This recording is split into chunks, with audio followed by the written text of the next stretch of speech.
everybody, Klaire Fluffle here with another round of the Kirby Soundtrack Rankings.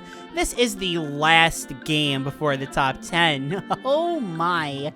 I can't believe we're almost done. We've gone through nearly 30 soundtracks in under a month. If you're as excited as I am as we are nearing the end, please give this video a like and subscribe to the channel, as both of those things help me out in more ways than you could ever imagine. Thank you.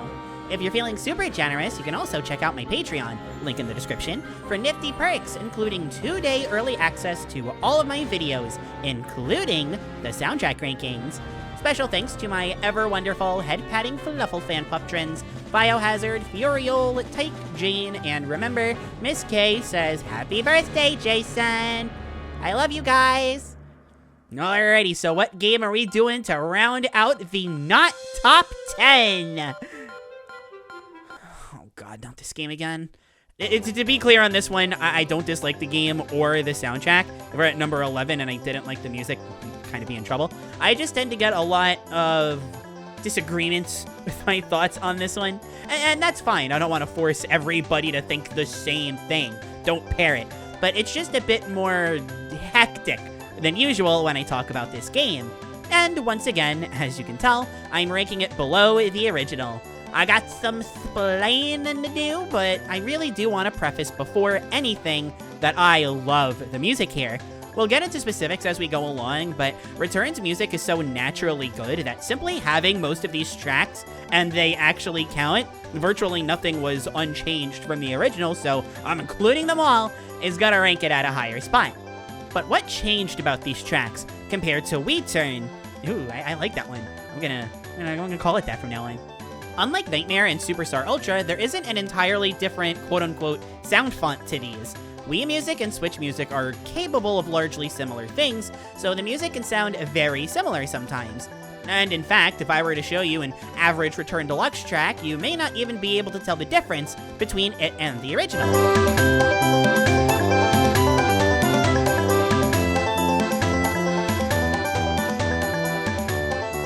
This is because the music of this game was made different by adding this nifty echo reverb to it. Tracks sound a bit more loose and out of body because of this. Alright, it seriously makes like 0 sense, but it sounds right to me, so I'm gonna stick with it. This works insanely well for the more ethereal tracks like the Sphere Doomers.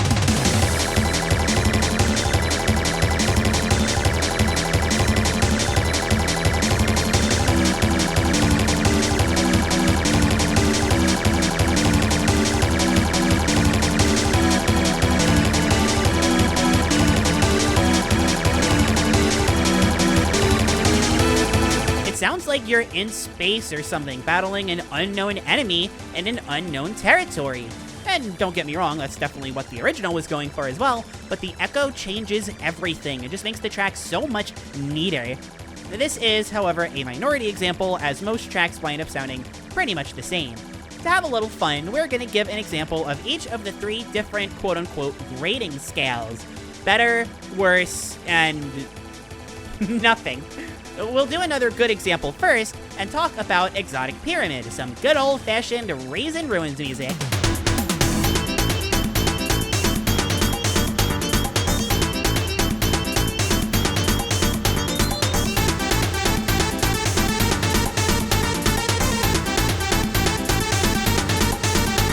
I'm not sure if I'd say this is better than the original, but it's certainly unique. While the original is just a groovy groove throughout, this one has a bit more of a focus on the main melody due to that echo. It all blended together really nicely in the original, and while it doesn't blend here, it still sounds great, and in my opinion even better, because that main melody is now the focus, and said main melody is fantastic. I'd say it's up to personal preference for which is better, but that's obviously the way we want to go. For something strictly worse than the original, Vestige of the Ancients. Another Raisin Ruins track.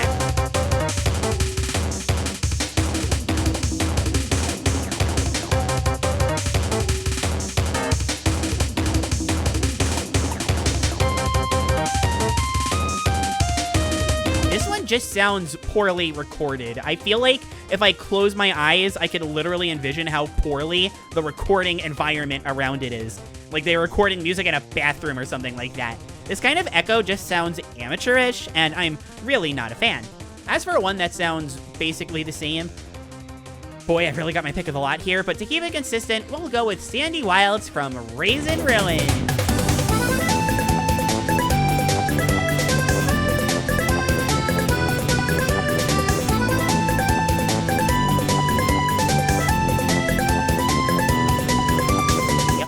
Of course, Return Deluxe has new tracks too, even some getting carried over from older games. As always, I don't include these because they're unchanged. However, I do need to mention War of Daddy Day is included. I'm popping off over that and you all know it.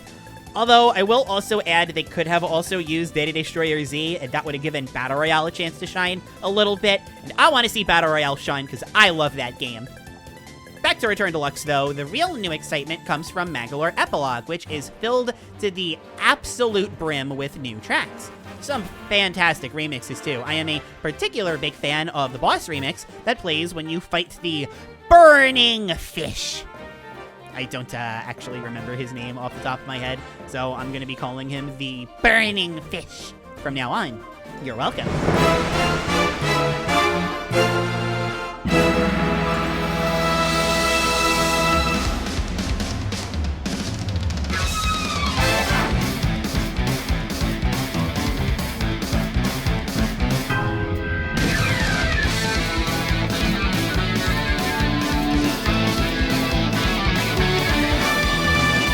Epilogue definitely has a different style to it compared to the rest of the game.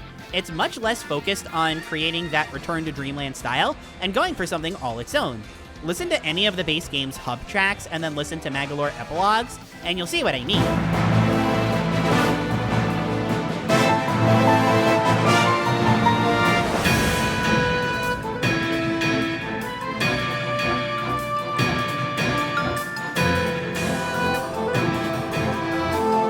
Said, these tracks aren't bad. I quite like the style and wouldn't be opposed to seeing it come back. I feel like they can kind of blend together. I remember all of the tracks individually, but I have kind of a hard time associating them, but this is an instance where I don't mind so much because the music itself is just so darn good. This style is great. That being said, this ties into my main issue with the soundtrack. We haven't talked about Merry Magoland yet, but that has its own style. Magoland Epilogue has its own style. And, of course, the base game has its own style, alongside those older tracks that were carried over from other games and not remixed. And granted, that fourth one I don't really count for the rankings, but there's still 3 other completely different styles that kind of tonally clash with each other. And I don't mean their style is different. Of course, the environments that these are playing towards are very different, and that can definitely go to prove how good a track is, given it fits in so many different scenarios. But, I mean everything else. One of them sounds like it came from Return to Dreamland because it did, and the other 2 don't because they didn't.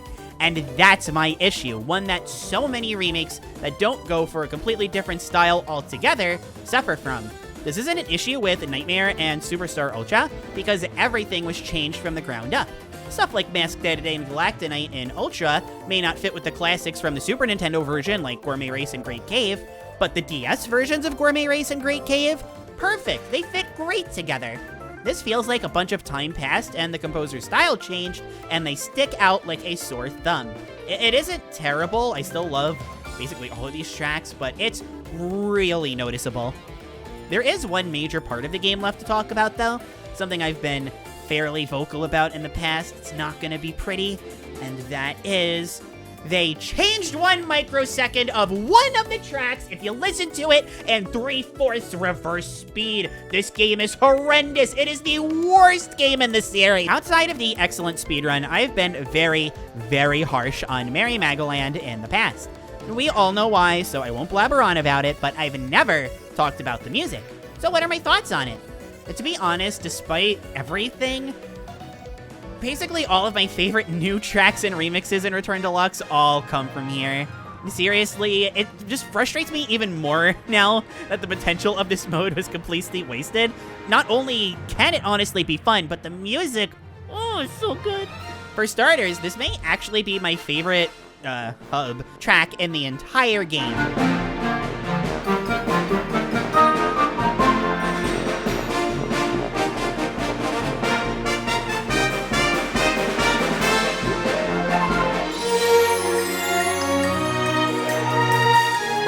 credits don't stop there, though. Obviously, you know what I'm going to start with because it's the best game ever, but Superstar Ultra got a remix here, and it is amazing.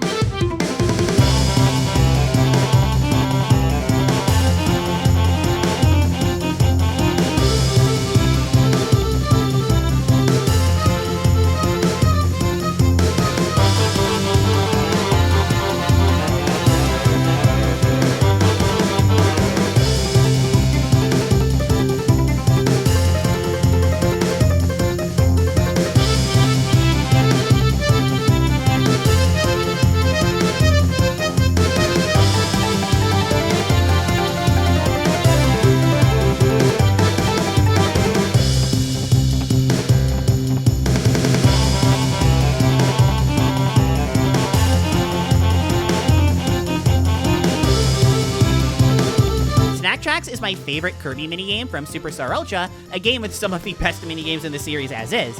Kirby on the Draw is insanely fun, and as bummed as I am that we didn't get Snack Tracks, because obviously that's my favorite, I've always adored Kirby on the Draw's music, and this version, frankly, is just even better. It's so much cuter, it feels so much more alive, you know? Other cases, like Checkerboard Chase, sound better, even if they rank a little bit lower on the Merry Magoland scale specifically. And I already talked about this, but Crackety Hack?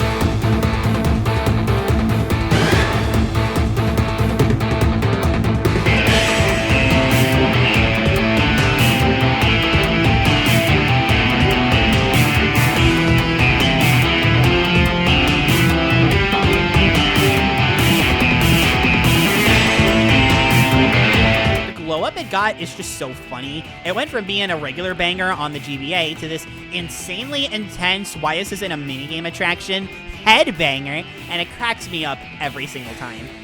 Also, this is small and super random, but I love the Ninja Dojo results music a lot. It's probably just the style, but still, I'm a big fan either way. But my favorite track in Merry Magoland and all of Return Deluxe is Magolor's Tone Trackers.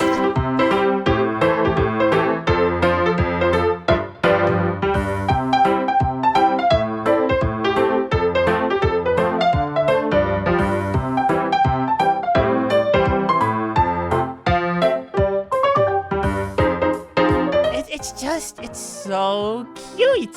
And that's really all I have to say. It's not deep, it isn't soul-searchy, it's not me complaining about how blinking 3 times while staring at the sun may make the music sound that plays at number 74 of the sound test sound different. It's just really cute. And the 8-bit version is adorable too, very part-time UFO, which of course, that makes sense, HAL Labs, part-time UFO. I love that game soundtrack, so I am ecstatic that we got something that sounds like it came from that game. If I had to comment something, I'd say that this track actually does a very good job of actually sounding like it came from Return to Dreamland. I can picture this playing somewhere in the original game, unlike most of the soundtrack, which is very nice. If we just look at the base game, I also wouldn't say the whole game deviates that much from the original, which is something at least. The added echo and reverb definitely changed the way they sound, which is good, and they still come together to form something cohesive. It's great, and classic return to Dreamland goodness. Oh, I'm amazing for that one. But yeah, that's Return Deluxe. Just like Nightmare, it ranked under the original version, but unlike Nightmare, it's not only much closer in terms of overall quality to the original. Come on, comparing these two is an insult to Return Deluxe. This soundtrack rules, and I didn't even get into the more spoilery stuff. They changed something about one of the endgame tracks, and mwah, Chef Puppy's Kiss. It's wonderful. I love it. I love it. I love it. But to talk business, Top 10 time. Starting tomorrow starts the Top 10, and that's very exciting. I seriously can't wait to get into these. They're all some of my favorite soundtracks ever. So to go over the soundtracks that we have left in chronological order as not to spoil anything: Kirby Superstar, Kirby's Dream Land 3, Kirby 64, Kirby Air Ride, Kirby Superstar Ultra, Kirby Mass Attack, Kirby's Return to Dreamland, Kirby and the Rainbow Curse, Kirby Planet Robobot, and Kirby's Dream Buffet. Some of these are pretty odd picks, I will acknowledge, but others aren't. Either way, they are all amazing, and I can't wait to gush about them to all of you. So, until I see you all again, I've been Klaire. Thank you all so much for watching, and I will see you around. Bye!